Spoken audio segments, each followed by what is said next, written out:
What's going on, guys? It's your boy Zach here, and today we're back with another deck profile on this channel. So for today we're doing a Mellfy Spright deck profile. So I'm really excited to show this guy because this is one of my favorite decks to play right now.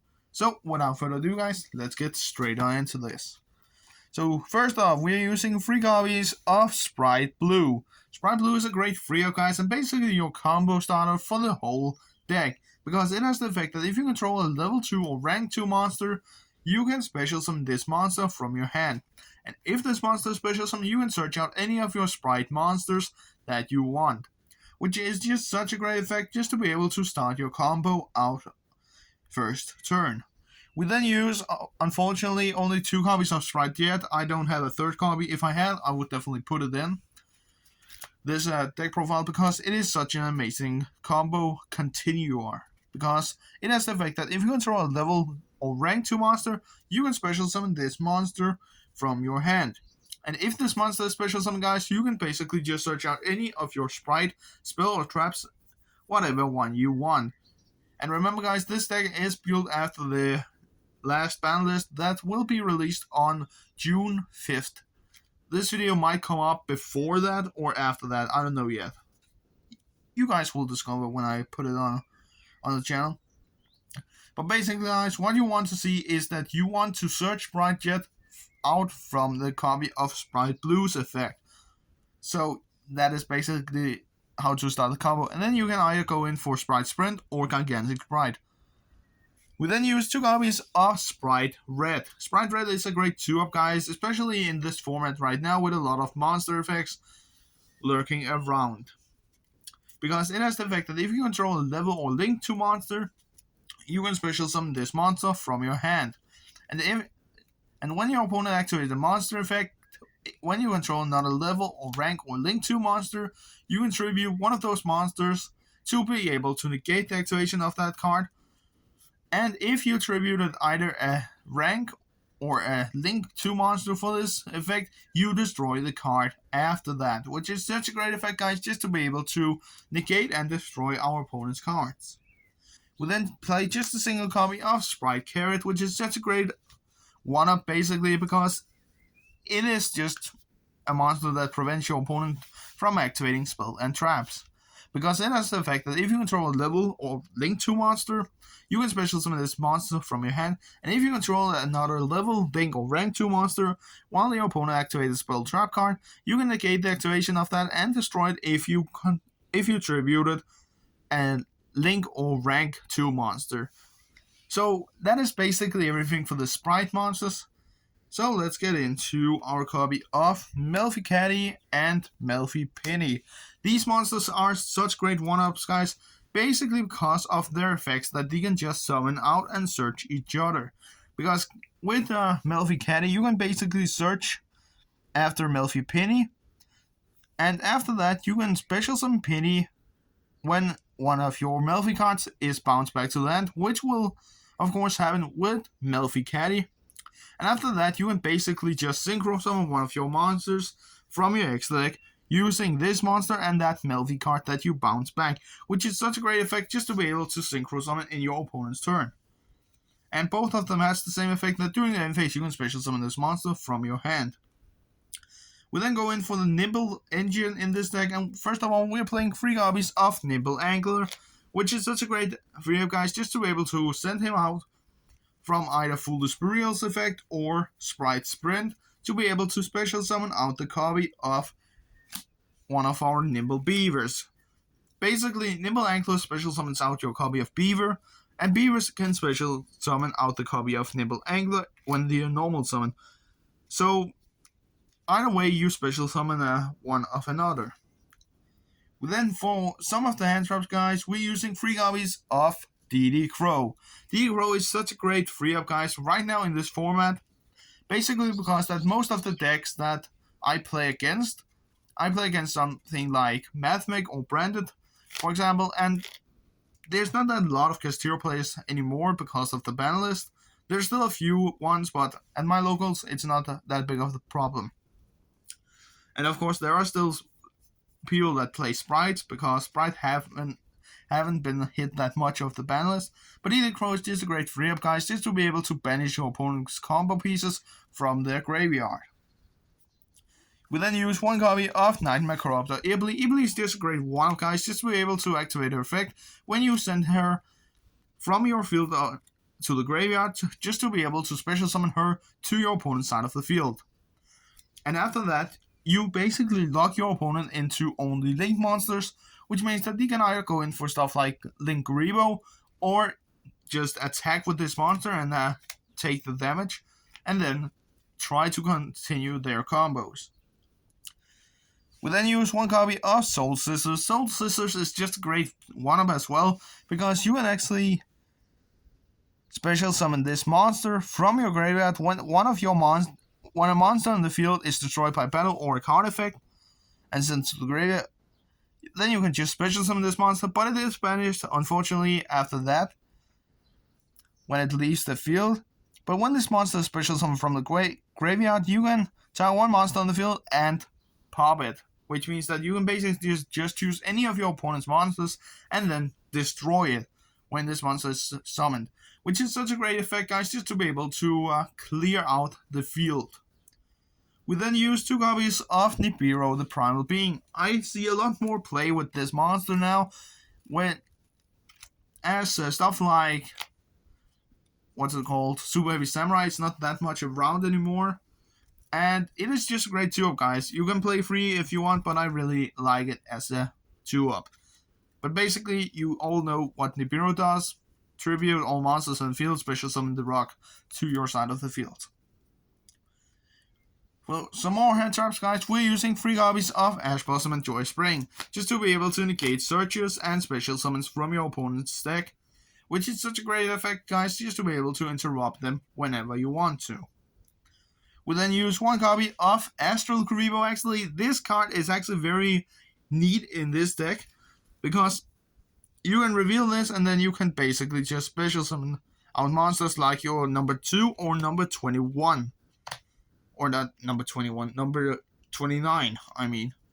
Which is, the only downside is, guys, that after you have special summoned this monster out, you are locked into numbers only. But it's not that big of a deal, because we can actually summon them out pretty quickly. And for the last monster, guys, we're using 1 Era Gnomon.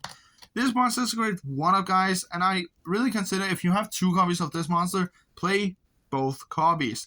Because you basically just lock the game, because neither player can special summon monsters with 1800 or more attack, which means that you actually prevent your opponent from special summoning very stronger monster than 1800. Of course, if they play Spright, he really doesn't care about this monster, but I still think it's a very fun monster to play.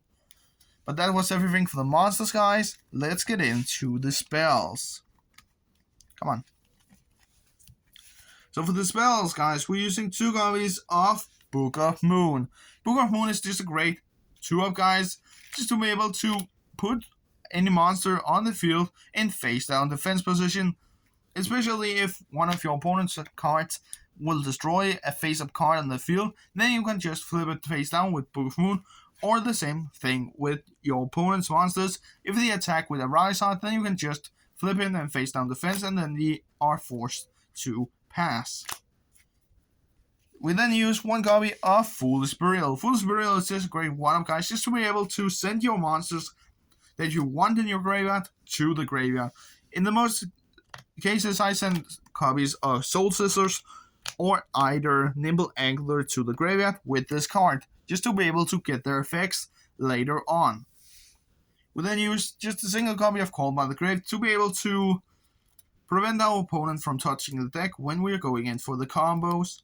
We then use 2 copies of Spright Starter. I feel like Spright wasn't hit from the last ban list, because usually you play 3 starters, but 2 is also fine. I have seen people playing only 2 starters, even without the ban list was a thing, because you really don't need to see this all the time in your deck. So I think 2 copies is actually fine. They didn't hit the deck that much. They actually didn't touch Spright. We then used just a single copy of Spright Smashers to be able to just banish cards whenever we want to. one Gamma Burst to be able to boost our opponent or our monsters or any monsters on the field that are level 2. We can also boost one of our own monsters with this card when we banish this card from the graveyard. For the last spell card, guys, we're using 2 copies of Lightning Storm because I feel like sometimes I really go a lost second with this deck, so I feel like 2 Lightning Storms, it's fine, because you can also use this against stuff like Labyrinth and other stun decks, Eldritch, and I've also been playing against a branded Eldritch player. When I activated Lightning Storm, he just quit. He didn't want to continue that game because I basically destroyed his whole field with this. But that was everything for the spell cards, guys. Let's get into the monsters or traps, not monsters. So for the traps, guys, we're using 1 double cross just to be able to yoink our opponent's monsters, 2 materials for our Xyz monsters. And the last trap, guys, 3 copies of Evenly Matched. Again, this is more like a going second deck. It's also a good going first, but I feel like that I lose a lot of dice rolls. So I really consider that I just use 3 Evenly Matched to be able to go in for some insane plays later on. But that was everything for the main deck, guys. Let's get into the extra deck. So for the extra deck, guys, we're using 2 copies of Gigantic Spright. Gigantic Spright is basically your main boss monster that you want to see on the field, that you don't want to get Nibiru'd. So sometimes I actually just summon out Blue and Jet, and then I Xyz summon into Gigantic, activate effect to special summon out your copy of Ipley, and then link summon into Sprint, and then continue your combo, because that means that you actually lock your opponent out from Nibiruing you later on. Because he has the effect that after you used his effect to special summon a level 2 monster from your deck, neither player can special summon monsters with a higher level than level 2 monsters, which is such an amazing effect, guys, just to be able to lock your opponent into level 2 monsters for your turn. We then use just a single copy of number 29, Mannequin Cat, just to be able to activate her effect to special summon a monster with the same attribute as one that your opponent have in their graveyard. I really love that I'm using a lot of different card combos right now, especially after the ban list was released. So I really just love this card as a 1-up. We then use just a single copy of Mellfy of the Forest to be able to search out our copy of Mellfy Caddy. 1 copy of Downward Magician to be able to go in for the copy of Zeus later on. The copy of Sky Cavalry to be able to bounce cards and actually go in for Downward Magician and then into Zeus. Oromaru, Soul Sweeper, to be able to banish cards on the field and then attack for games easily. The 1 copy of my good friend, the Ninja Shadow Mosquito. This card has actually won me a couple of good games because people actually kind of underrate this card. They think that they don't need to use this card. If you don't use this card, guys, in your Spright deck, use it, because it is such an amazing card just to be able to burn your opponent before attack the damage step actually is going on. Because basically, guys, you can use this monster to burn your opponent for a lot of damage before damage step happens. I used this against one of my opponents once. He was playing Tri-Brigade Spright. Or not Tri-Brigade Spright, he was playing Utopia. And he had number 22 Zombie Stein on the field with 4,500 attack. I Xyz summoned into this monster, guys, and then I attacked it. Because this monster has the effect that he can be destroyed by battle. And you won't lose any life points from attacks declared with this card or in battles when this card is involved. Which means that you can just attack the biggest speed stick that your opponent controls and you won't lose a single life point. And after a monster attacks, you can detach. And when a monster attacks in the battle step, you can detach your material from this monster and then be able to put an hallucination counter on one of your opponent's face-up monsters. And after that, burn them for the same amount of damage. So I actually burned him for 4k plus with that move, which was such an amazing effect just to be able to one-shot him in 1 turn. We then have, for the last Xyz monsters, guys, using 2 AA Zeus. I know Castillo is still a thing, but right now without Diabolus, they can't look into the extra deck that much more. Of course, they still have Unicorn, but again, that might also be the reason for why I'm still using 2 copies of Zeus instead of only 1. But yeah, guys, you know Zeus, Borta, Clear. We then use 1 copy of Mellfy's just to be able to bounce cards on the field when this monster is summoned. The Herald of the Arc Light to be able to basically banish any monsters that are sent from the hand or main deck to the graveyard, and also be able to tribute this monster to negate a spell trap card, which is such a great effect, guys, just to be able to interrupt with your opponent as much as you can, because this deck is actually full of potential. We then use 1 copy of Spright to be able to send out our copy from the deck of what's it called? Now I can't remember the name. Nimble Angler, that was the name. I couldn't remember, guys. Because then you can basically continue your combos and go in for some more superior plays after that. And it does help with the copy of IP Masquerena and the copy of Crusader Abramax, just to be able to have a big beat stick on the field.